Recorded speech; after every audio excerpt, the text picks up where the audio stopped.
Hey there, lunatics. Dakon the Mad here, and today we're actually looking at the Xbox Gamescom 2025 broadcast. And here we've got an interview with the devs of Grounded 2, and they're kind of going over the state of the game right now, what community interaction has been, but most importantly, they have been talking about what is coming in Grounded 2.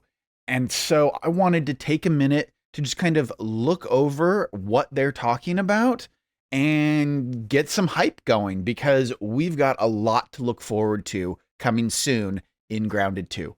Let's take a look. So the first official boss that's being added to Grounded 2 is the tarantula spider Axel.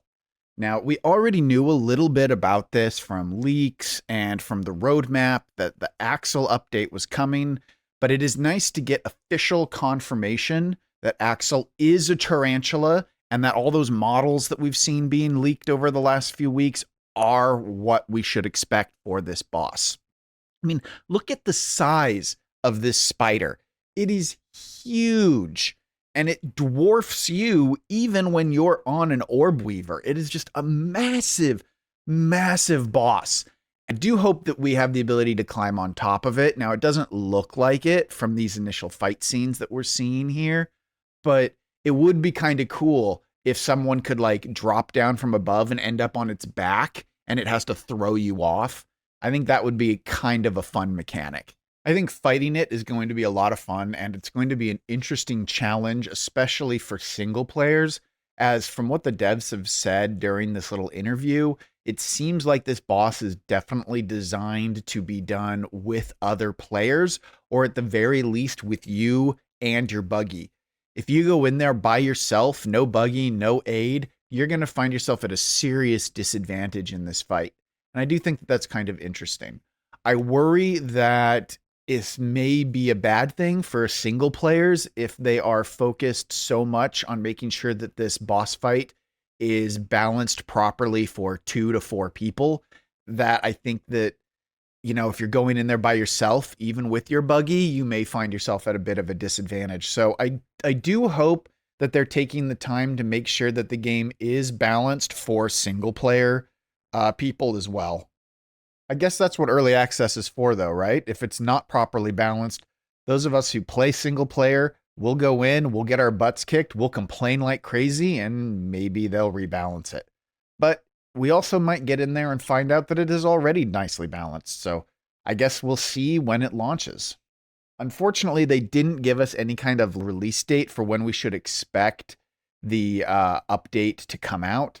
They just said, you know, sometime soon, and that there's going to also be a winter update as well.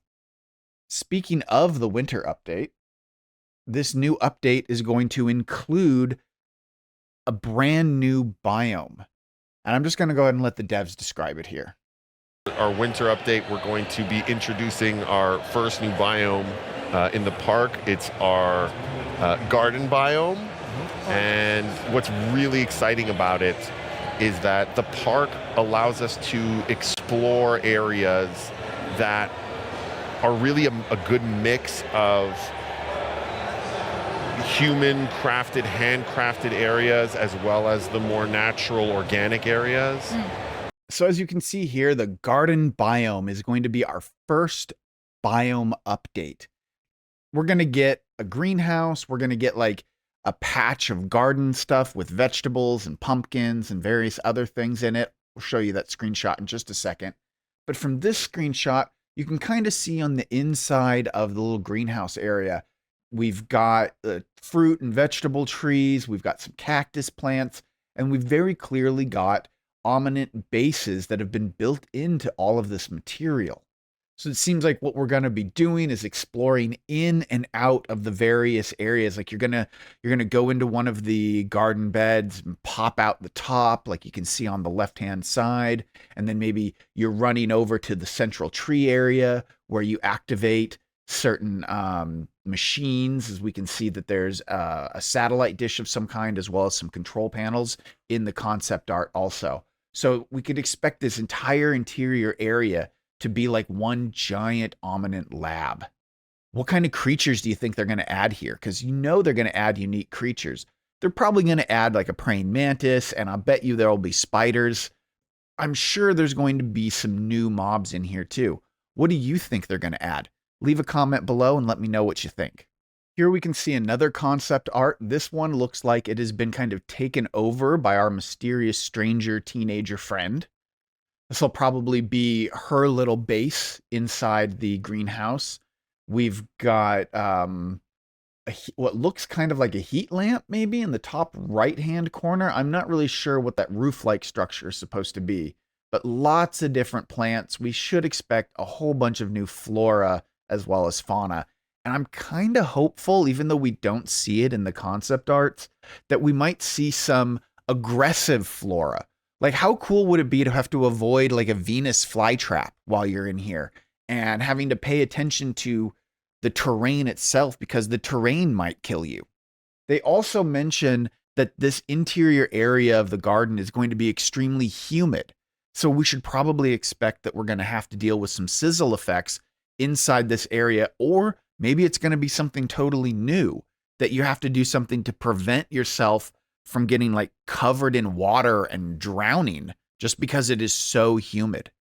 That would be kind of interesting to treat the inside of a hothouse as something that's almost akin to being underwater. You slowly build up beads of moisture over your body until you're completely covered in a massive glob of water and you start to drown. That would be very unique from a mechanic standpoint, and I think that would be really cool to see. Although, to be honest, I think they'll probably just do sizzle. They showed off this concept art of the entire little garden area. We kind of on the left here, we can see the pergola, and we already have seen the pergola. It's in the background of the map right now. You can't quite get to it unless you can get out of bounds. But this little area right on the left here with the 3 little huts on the top, this looks like the pergola entrance area. So we should expect the garden to be near that. And we can also see from this concept art that the garden is kind of full of pumpkins. And I believe that the time of year is supposed to be around autumn, like Halloween, October. But it's also entirely possible that this is just concept art and it may be that the vegetables change as the seasons change. I don't think that that will actually happen, but how cool would it be if on the left here we have got this little like hedge maze kind of area made out of a bunch of leaves and pumpkins, but the vegetable itself changes as the year changes. Like maybe in the autumn it's pumpkins, and then it becomes some sort of other kind of crop. It could be a gourd later, or it could be a squash, or it could be just something else. I'm not a farmer. I don't know vegetables very well. I also don't eat vegetables that often. I'm very unhealthy. But truthfully, I think it'll probably stay as pumpkins the entire time if pumpkin is the vegetable that they ultimately go with and they don't change it from the concept art to the original version. Because we can also see in the concept art that it seems like some of these bugs and maybe even Ominate themselves are using these pumpkins as bases. Over on the left, you have this little like concept drawing of a bug, and there's what looks like a cave entrance into this pumpkin here in the clearing.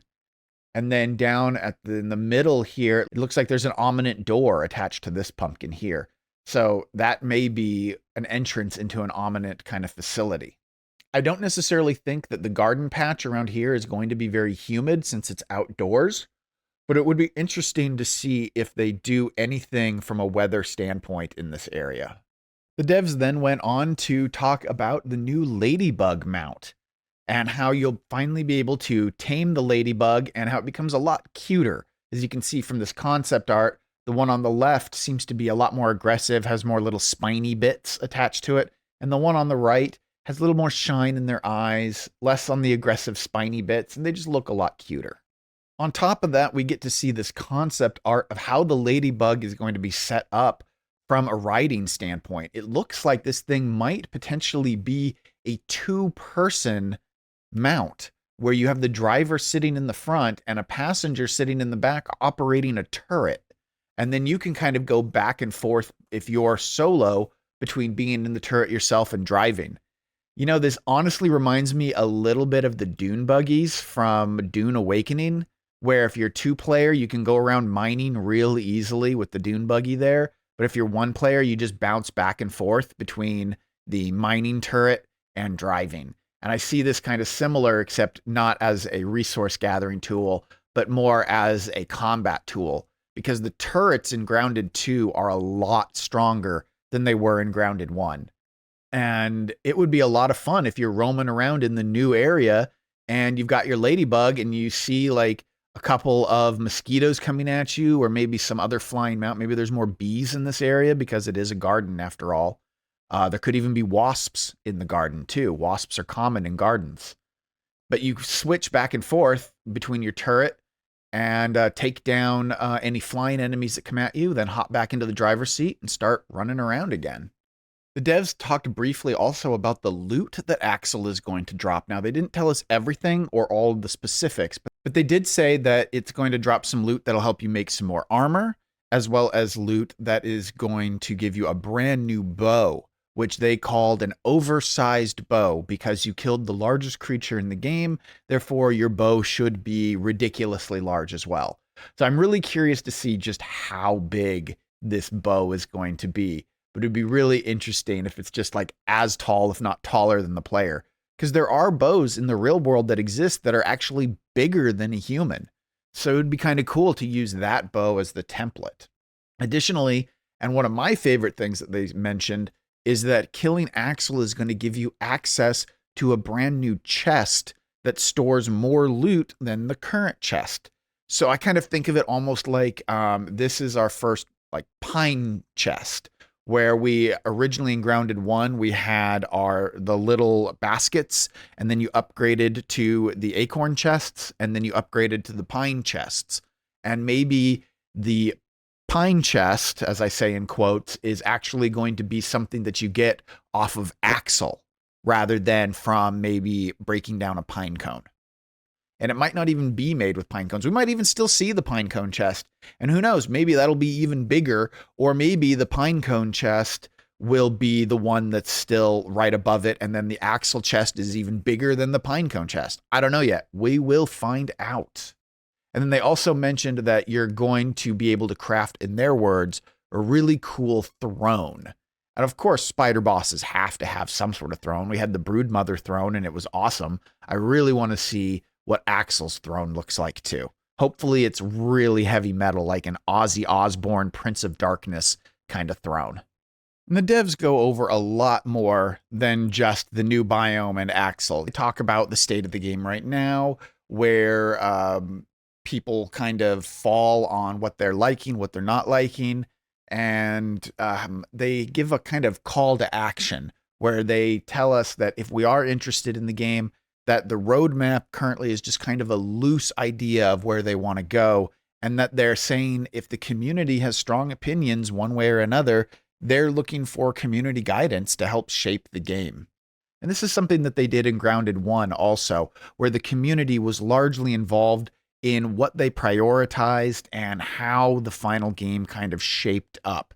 And it's really nice to see that they're continuing this same tradition, and that Grounded 2 won't just be a game made only by the devs, but a game that is made both by the devs and the community throughout early access. I think that's going to make Grounded 2 a much stronger game in the long run, and I really appreciate that they're continuing to do this. That's everything that I wanted to talk about for this Gamescom broadcast for Grounded 2. Did I leave anything out that you thought was important for me to mention? If so, please be sure to leave it in the comments. Let me know what your thoughts are and what you're most looking forward to with the future of Grounded 2. Hope y'all enjoyed this video. Stay happy, stay healthy, stay crazy, everybody.